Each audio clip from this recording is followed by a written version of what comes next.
સ્વાગત છે। કપડવંજ તાલુકાના પથોડા ગામ ખાતે આવેલ પ્રાથમિક શાળા જર્જરિત હાલતમાં જોવા મળતા વહેલી તકે નવીનીકરણની માંગ ઉઠી।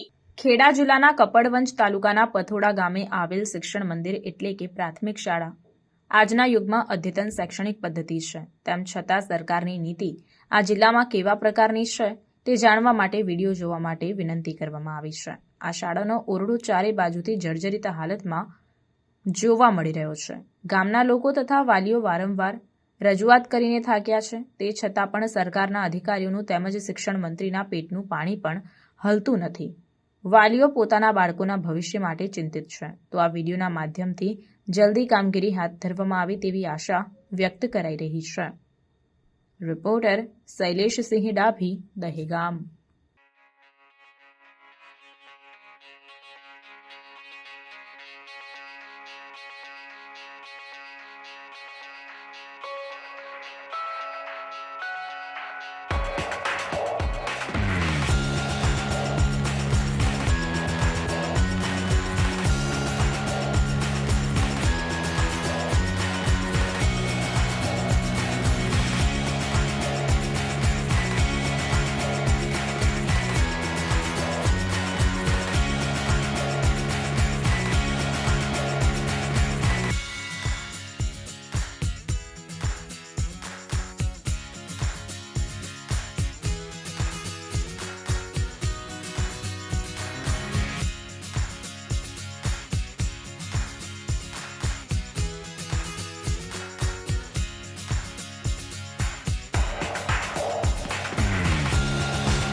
આવા ન્યૂઝ જોવા માટે સાબર આવાઝ યુટ્યુબ ચેનલને સબસ્ક્રાઇબ કરો અને લાઇક કરો, જેથી હવે પછીના દરેક સમાચાર સબસ્ક્રાઇબ કરેલા હશે તેઓને નવા સમાચારની માહિતી મળી જશે।